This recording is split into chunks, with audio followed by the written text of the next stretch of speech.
everybody. Thank you for joining us today on day 2 of our webinar series organized by the Office of Alumni Relations on the experiences of JGU alumni who've gone on to pursue or are currently pursuing doctoral programs.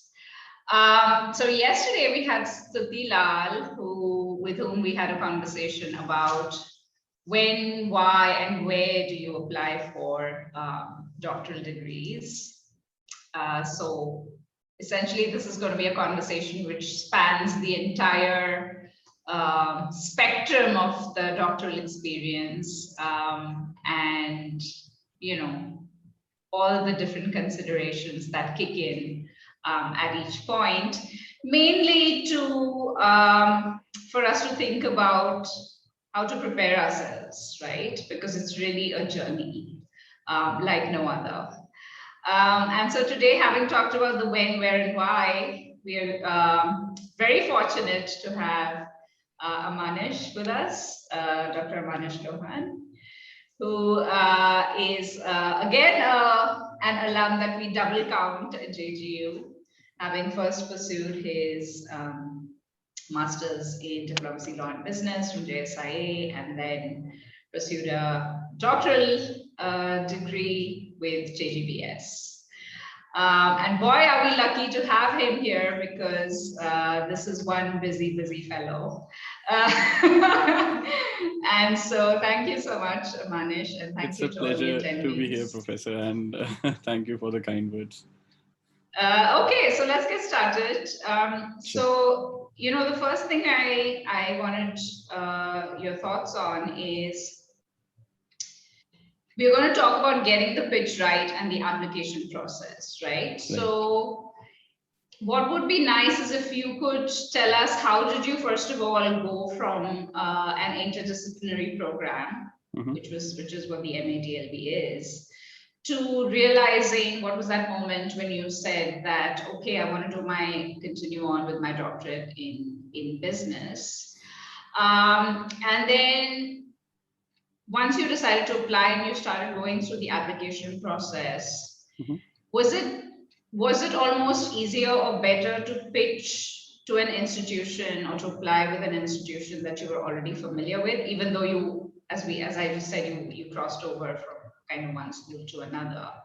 And what would be the difference between somebody who's applying to an institution where they've already studied versus kind of an open application process, right? Where you're sending out a bunch of applications to open calls from institutions. So that would be my first kind of set of reflections we would like from you.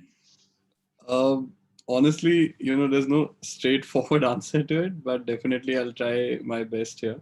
So basically, once I did my master's, that was somewhat related to the business field, but not entirely, because our focus was on international relations, and even the business aspect was limited to international business and not the kind of hardcore marketing or management practices which we generally see. But what happened is, during my last semester in JSI itself, I got a job. Because we had a thesis which we had to write in the last semester, so there was no obligation to be on campus, and Dr. Chaulia was more than happy to recommend some of us to go start a job before the semester ended, and that's exactly what I did. So I joined this company primarily as a research analyst initially, but within 5 or 6 months, my role had shifted more to communications and marketing, because somewhere or the other, I don't know, I had a knack for it, and that's what the company required at that specific moment, because they were, making a lot of products and services and courses, but they did not know how to actually promote it out there. And I had some working knowledge of social media marketing and Google ads, etc. So I thought, why not give it a go? It was a good time for me as well to experiment on my own skills, and the company had the budget to do so. And that's how I started working on it. Somewhere around 2016, after almost 1 year of passing out from JSIA, I thought, because I always had this ambition of doing a PhD, and the reason always was because I love teaching. Okay, first of all, I don't know if that is a valid enough reason to do a PhD, but it has always fascinated me. Even as part of my company, I've been doing a lot of training courses, and my elder sister also, actually, she's also a doctorate in psychology, and she was actually going through a PhD itself when I finished my master's. And during that time I thought, so that was the moment where I had to decide where and what area should I go for in PhD, because I understood that it's a long process. I had to take quite a few difficult decisions because my career was growing, so was my salary, and somewhere or the other I had to decide whether I am ready to take this minimum 3 to 5 years gap from my job, and get into an entirely different routine altogether, because that was the biggest thing which was bugging me the whole time. So I initially started looking at applications for foreign universities, but somewhere down the road, actually there were some conditions which were stopping me from going abroad, some personal issues, and that's why I dropped that idea.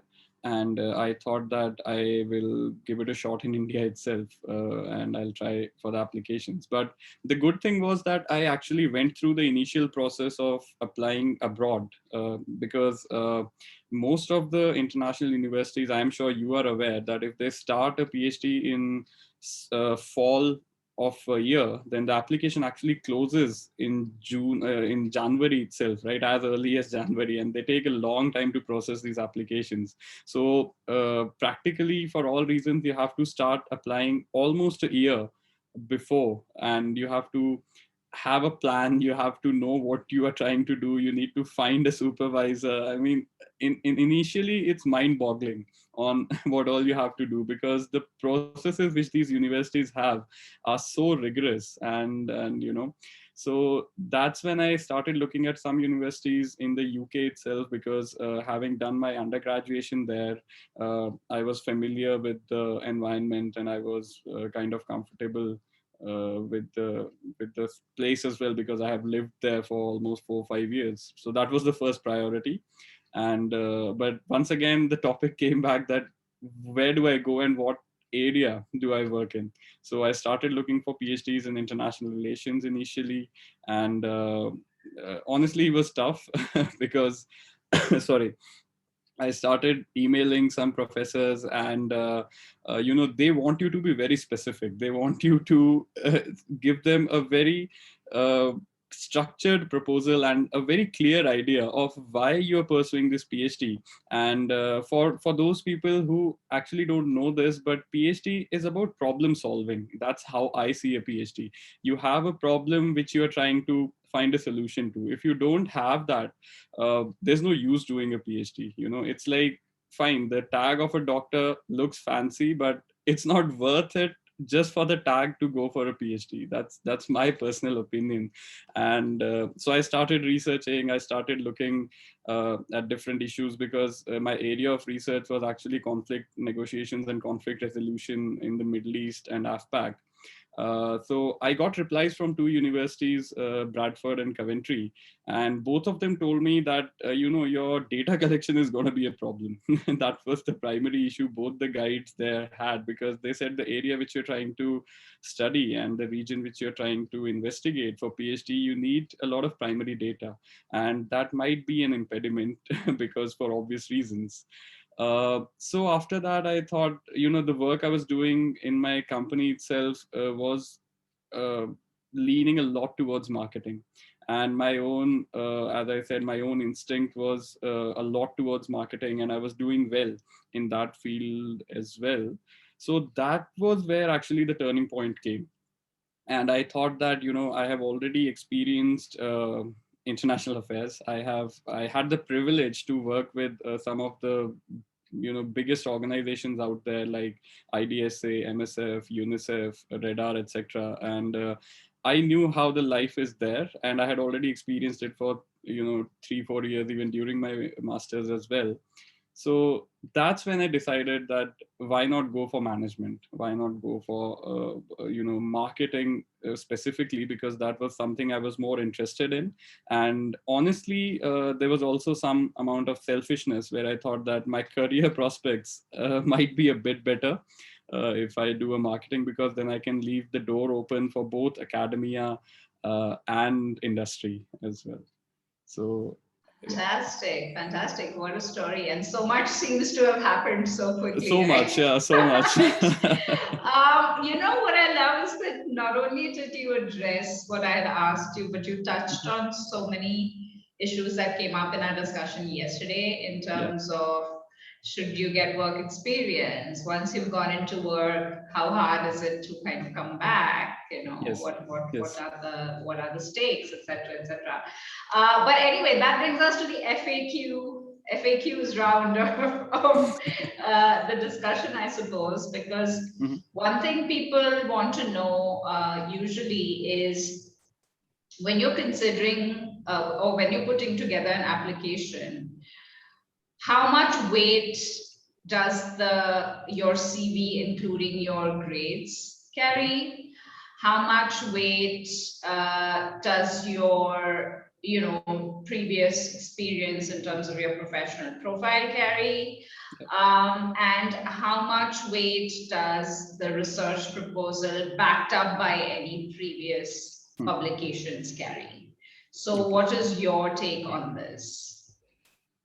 So I personally believe that resume has a critical role in this because the first thing which anyone sees, not even your resume but your cover letter. Even for a PhD, the two documents which you initially send to anyone are these, and I believe that your resume is the way to open the door. It's like, for someone to even consider you for a PhD, is the initial step is your resume. And so definitely I would give it a lot of weightage for the initial stages, for someone to even actually consider you, for someone to even actually give you a shot at the PhD. It definitely matters on what you have done before, what are your academic credentials, what are your professional credentials as well. Because let's be honest here, even universities care about what kind of a participant or a candidate is coming to the university. And because it matters, end of the day, I now I'm a marketing person by core, and branding always is crucial for any organization. So but after that initial stage, I think all that matters is what you are proposing, and does that actually align with the university and your school and the supervisor. Because if you are trying to solve something as X or Y, and they are dealing in ABC, and you don't match at all, so that means there's a lack of research from your end in actually going through their website, going through the school, going through different potential supervisors, what kind of a work they are doing, what kind of a work the university is doing as a whole when it comes to research.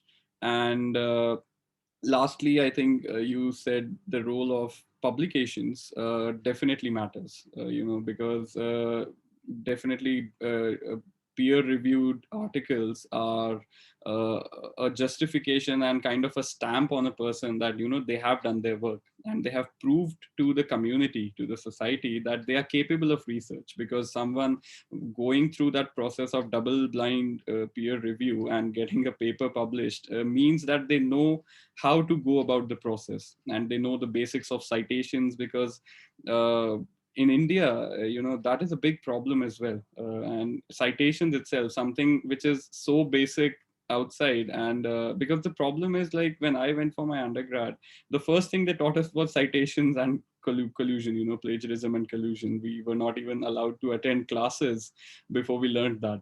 And if you plagiarize 3 times, you get expelled out of an undergrad. And in a PhD, if you plagiarize once, you are expelled.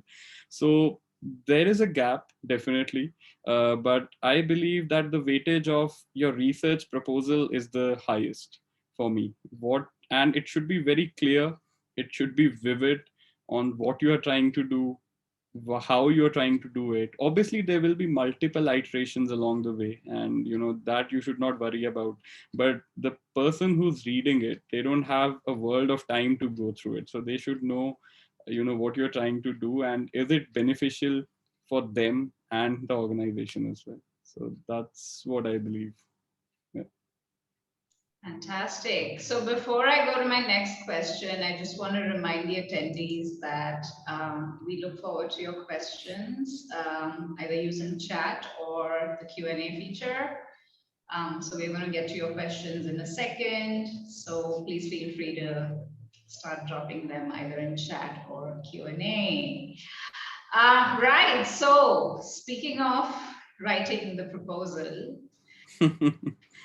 Yeah. and given what you also said earlier about having a problem solving approach to, or even motivation behind doing a PhD, Mhm. what are some of your top tips in terms of that initial kind of version or iteration of the research proposal? Proposals are hard. That's what I believe, at least. I'm sure you, as a person, have experienced it as well. But they're really hard because you don't know what's the starting point. You don't know what the other person might like and not like, and the way you structure it. So, this is something which I faced. Every time I would read my proposal, I would think that something is missing, and I would think that it still needs some more work. It needs some more work, and you're actually scared of sending it out, thinking that people might find flaws in it. My tip would be, you have to read a lot. Okay, there's no hiding from it. If you think that there's a shortcut to proposals, a good proposal, and you think that you can just Google something and just create a proposal, it's not going to happen. You need to organize your readings really well. You need to organize your thought process, because a lot of times we think that we read something and we'll always remember it. Does not happen. And after you have gone through 30-40 papers, you don't remember what you read in the first one. And many a times this happened with me as well. You call it arrogance, you call it whatever, but at that time I thought, okay, koi nahi, I'll just read them and I'll remember what has gone through. And I actually ended up reading the same paper 2 or 3 times because I did not list it down. And so my top tip would be that, create an Excel file, categorize your papers, whatever you're reading, and make notes out of them, and then use them in your proposal. And obviously cite them properly, but it will definitely help you out in, simplifying your thought process. And obviously, once I got through my PhD as well, my supervisor, who's also here today, actually helped me refine this process a lot more, because I still had a lot to learn. But definitely, reading a lot and organizing your thought process is very important for that. Can you say something about how do you take a bunch of literature that you've read Yeah. and formulate a problem out of it? Like, how does that happen?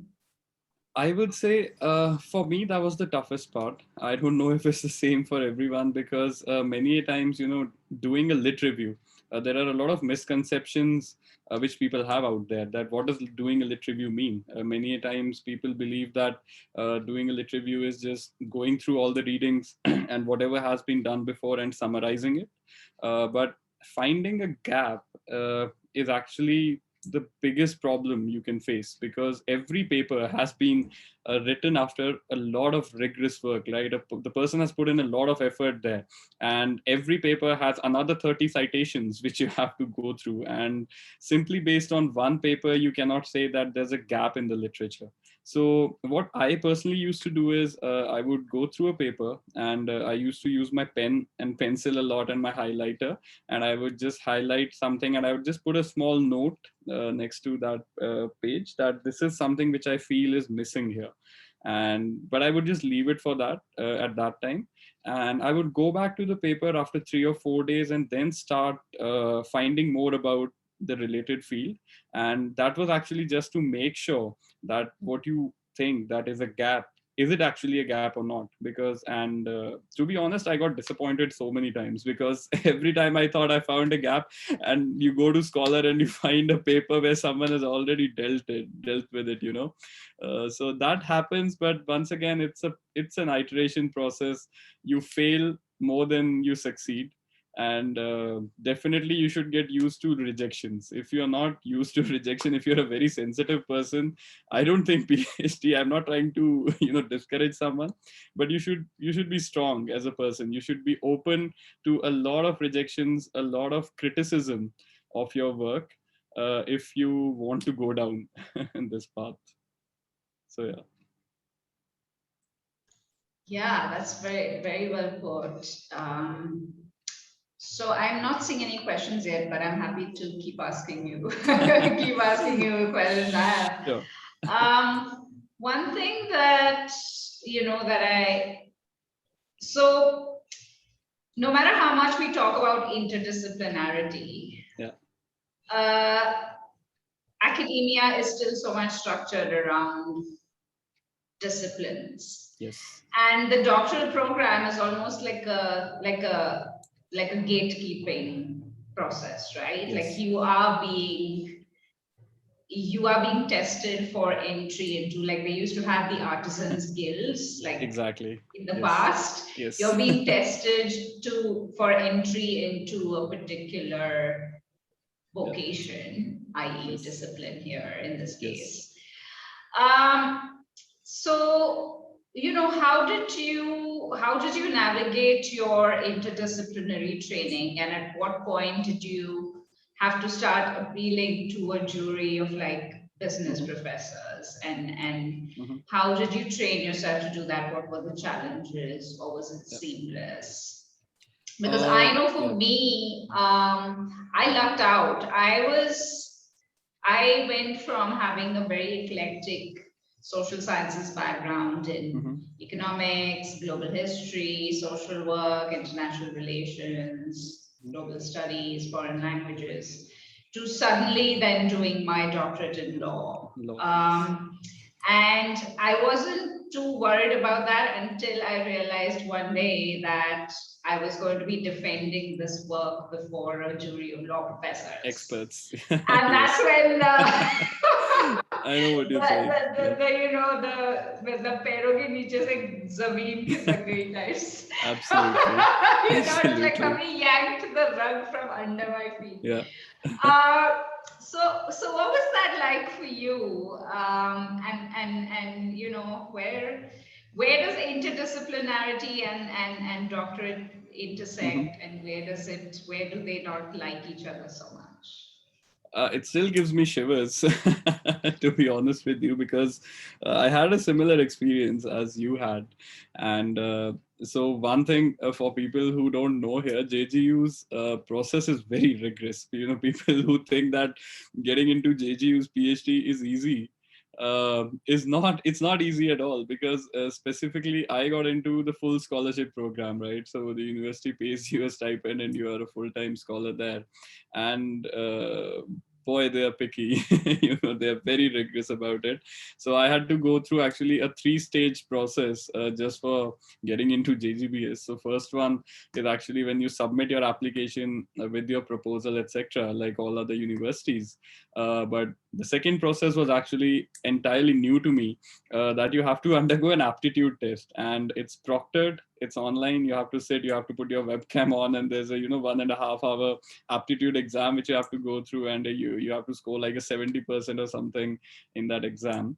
And the third step is actually an interview with the full committee.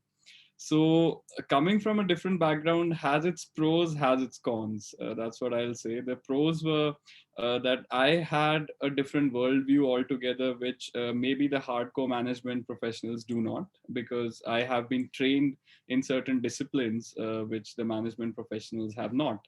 But that also becomes a con for you because I am not an MBA, right? And when you actually talk to these people who have been trained in a certain single discipline, it could be organizational behavior, it could be human resources, it could be marketing for that matter. But so they are serious about their work, right? And on obviously there is a certain level of judgment. I will be very honest about it, that this person who does not have a management background, can you actually be a part of the core management. And we actually face it even today in publications as well. If you try to publish in a different discipline altogether, they are not very happy, even if it's blind review, but somewhere or the other, they are not accepting as much as of the same discipline. But luckily for me, when I spoke to the committee, and they asked me some things, and I was very honest about it. I said, listen, I don't have a clue about any of these. If you still believe that I can be a part of the business school, I'll be more than happy to join. And but definitely I know a lot of things which I can bring to the table.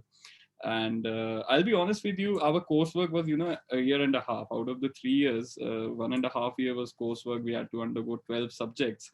And initially when we used to have these meetings, and all the management faculty was like speaking in abbreviations, and they're like OB, HR, and I had no clue. It took me 3 weeks to understand what OB stands for. I was that bad because I did not have that background. But definitely I had to take a fresh start. I had to start from the bottom of the pile, as you say, because I did not know the basics, even which I knew some things about it, but a BBA student could have known more about OB and HR than I did. So I definitely had to start from the bottom. I had to start reading the very basic books which are taught in BBA for consumer relations and marketing, etc. And I had to do the same in that year and a half, where other people, all my colleagues were MBA, so it was a bit easier for them that way. But yeah, as I said, it has its pros, it has its cons, but it's quite a journey. You experience a lot of things. And but luckily for me, as I said, GGBS faculty has been really kind, and they were really supportive since day one, even before I joined. And I don't think without the support of each and every one of them, I could have finished this PhD in 3 years. There's absolutely no way that could have happened. So yeah. For sure. Okay. I see that we have one question, and Mhm. the person who's asked this must have overheard our conversation before we started the webinar, when I was telling you that you must have incredible time management skills, because this question is precisely about that. Right. Um, they've asked, given that the bulk of the PhD process involves a great deal of self-study, could you give Mhm. us some tips on structuring the workday in pandemic circumstances or otherwise? Yeah. So basically, see, time management is crucial, definitely. But what I would say is more important is your perseverance and your regularity. That is, once again, it's my personal opinion. Obviously, it differs for every person, and it differs on how people, work. For me, I think regularity is very important. You have to make it a habit. If it's not a habit for you, somewhere or the other, you lose track. And for example, I have this motive. So I make daily targets for myself. I even don't go to weekly targets. I just make very small daily targets, and I make sure that I give that much time to that activity. And that activity can be anything. It can be reading one chapter out of a book. It can be playing the guitar, for example. But I make sure that I give the dedicated time to that activity. It does not matter if it's 12 in the night or 1 in the night, but you have to finish it in order to make it, as we call it, as a motor mechanism, as a muscle reflex more so. You have to make it a habit. So if you want to join a PhD, if you're planning to apply to different places, the first thing you have to do is you have to manage time, obviously, and it's easier said than done, I agree. But I would say you have to get regular. And it's the same way as you apply for civil services or any other competitive exams. This process is not very different, actually. If you are regular, and even if it's 30 minutes in a day, and no one is asking you to spend 4 hours a day on managing your PhD application. Even if you're spending 30 minutes a day, you are practically spending 3 to 4 hours a week, which is more than enough. And later on, you can start increasing it. But first of all, you have to make sure that you do it every day. So been my, funda for this. But Yeah, that's very helpful, Amanish. I would just add that, please. this is one place where you need to know your process, you need to Yes. know your strengths, and you need to really own that. Because Definitely. on top of all the other pressure that is there, Mm-hmm. the pressure that comes from comparing yourself to somebody else and the way they are going about it, if you're going to go down that road and put that additional pressure on yourself, it's just, It doesn't it's help. totally, yeah, it's totally unnecessary, right? Exactly.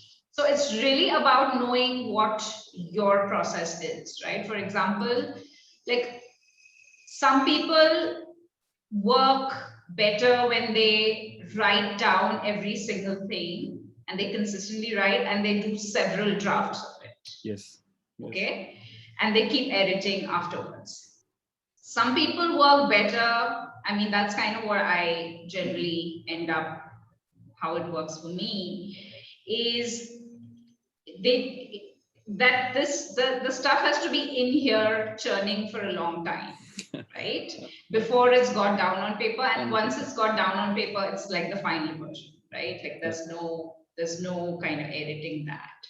So it just is a question of understanding your strengths and delivering on that when the time comes.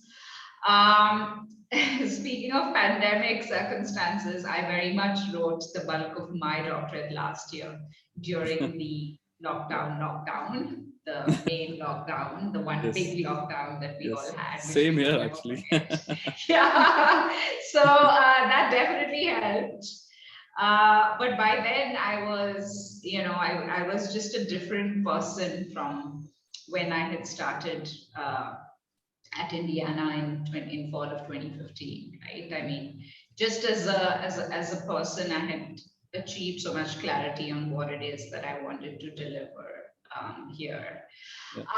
And I say that because doctoral programs are long for a reason, right? Yes. It's not just about completing your coursework and then banging out the thesis, although some people do that. It's also about where you reach, where you arrive at the end of all of that. And there's a reflection of that in your work too. So it's important to also recognize that you are giving yourself that time to become that person, to become that scholar, um, at Which the you're end of vying to be. that No, journey, no, I could not right? agree more. Yes. It's not like it's not like, okay, this master's is a 2-year master's, how can I get it done in like 3 semesters, right? It's Yes. not like a 4 No, plus it's 1 and a 1 plus 1 and a yeah. fast tracking of things, Yeah. right? So that's the other kind of thing. It's a time management on a day-to-day basis, but it's also time management within the span of like 3 Yes. or 4 or 5 years that you're Yes. that you're lost. doing You it. get lost a lot of times, and suddenly you Yeah, yeah. realize. I'm glad you mentioned that. So I was joking with someone the other day, and I asked them how's it going, right? Yeah. Which is a dicey question. Oh yeah. Never ask a PhD scholar Which is how's a it going. dicey question asking a friend. Yeah. And they said that, I haven't even looked at it for the last, like, whatever, 1 month, right? Yeah. And I was like, that's perfect, because that means you're exactly on track, right? Like, there's Yes. every single person who's ever done a doctorate has completely abandoned it for So many times. length of time Yes. at Yes. some point. Yes. So if you've just not looked at it for a while, then it means you're You're right on the on right track, track. and Yeah. you have a very good chance of finishing it. Absolutely. There's a question from Pavas. Pavas is with Jibs currently, and he asks, how does institutional power fare up when it comes to a PhD? You talked about Coventry and Bradford, and your undergrad time was in the UK. now you say that marketing, now say in marketing, one could be pursuing their PhD from IIM Ranchi or Calcutta or ISB or all the big names, or indeed the Ivy Leagues and Mm-hmm. Oxbridges, in increasing order of global institutional power, in my opinion. How does this institutional power dynamic fare up in my, when it comes to deriving the most out of one's PhD? So let's talk Okay. brands then, I Yeah, that's guess. a long question. But no, definitely, I will say one thing, because now I have had the privilege of knowing a lot of people who have, done their PhDs from one of the best institutes in the world. But one thing I can say for sure is that every institute which is doing it right, the standard is almost the same. The process is almost the same, right? Because I can give you a very personal example of my own sister, right? So she did her PhD from University of Queensland in Australia, and the entire process, which she talked about, the initial coursework, the methodology, the data collection, and the writing part are almost the same, right? But obviously, it all matters once you get out of the institution. It's not about when you are in the institution, but it's all about when you actually come out of the institution and then you're looking for job prospects. And it's actually not any different as in from any other courses as well, right? A master's from the London School of Economics, for example, you cannot compare that. For example, in the UK itself, you cannot compare it to a Manchester or a Birmingham. It's a different league because it has a brand value which comes with it. Similarly, when you talk about the Ivy Leagues in the US, once again they carry a certain brand value with them, and a degree done from Harvard will always be a degree done from Harvard, right? You know what I'm saying. So that way, obviously, institutional power does fare, and when it comes to you actually doing the PhD, after you complete it. But as far as I can say about India, Jindal is not far behind, to be honest, from many other institutes. When we speak about IIMs as well, once again, I've had a privilege of my own supervisor and my own committee and my so many faculty members who are have been a part of the IIM system themselves. And I've sat with them, I've had long discussions with them, and they actually agree with it that the system, the process which JGU has been able to create, even in such a short span of time, because JGU is a really young university when we talk about other universities. So even they believe that somewhere or the other, I've had a very good exposure, and I've had a very good experience, which is at par with most of the other management schools. So that way, I don't think there's a lot of difference. To be honest, my own sister actually dropped a semester off in Queensland because she just could not cope with it. I was about to in JGU itself, but I did not. I somehow got through it. But so that mental tension is the same everywhere, if that's what you want to know.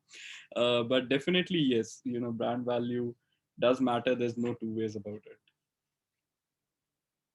Yeah, that's a great question. And Yeah. I won't say a lot about it because if I start, I won't stop. Uh, but one thing I always say, which I can't resist the temptation of repeating here, is Mhm. the person makes the brand, Oh yes. right? Oh yes. Ultimately, the person makes the brand. And like, as you quite rightly pointed out, the doctoral experience per se is pretty much the same, Yeah. Yeah. everywhere. Unless you've worked out a special arrangement in which Hmm. you've been teaching for a while, for a few years, and that's been Yeah. counted at, to discount your coursework, etc. Yeah. Some systems do have that flexibility. The American system does have a great deal of Definitely. flexibility. The European system, not so much. Hmm. Um, but that's also because in the European system you're funded, so you're almost like employed by the Yeah. university, Yeah. right? So they have the varying degrees of flexibility in terms of how they structure the experience these days anyway. Um, but ultimately it's as a test of something, like the idea is the same across the board. Yeah, it's what you make of it, actually. It's what you make of it. Exactly. Absolutely. It's what you make of it. I mean, there are, for example, right, there are so many people who got their doctorate from an Ivy League and weren't able to turn it into a monograph 5 years down the line. So many.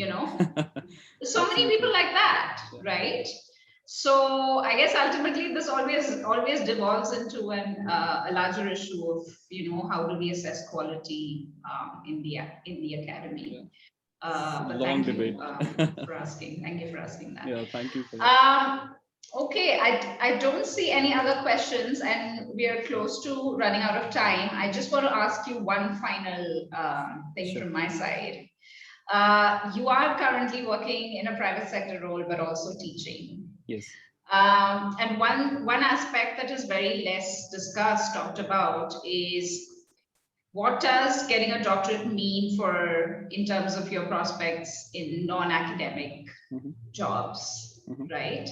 Because as we know, the academic market is saturated. It's it's a tense place to be right now. So do enlighten us on that a little bit. It's definitely helpful.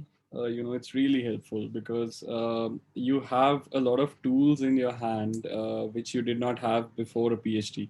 The clarity of data, because these days data is everything. Every aspect of every organization revolves around data and how you can make sense of it, how you can make money out of it. It's that simple.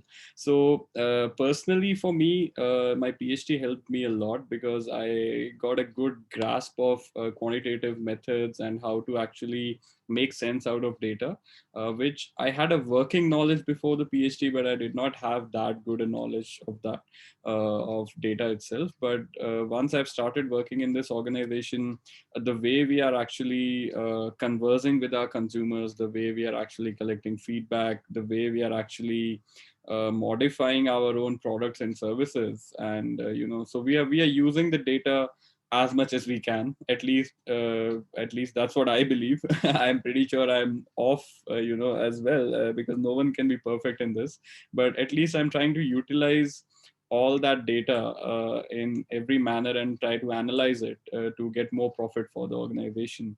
So there's definitely application for a PhD out there, and especially in countries like Australia, not even 30% of PhDs get into academia because it is so difficult. 70% of them actually go into the industry, and there are specific jobs which hire PhDs in the industry.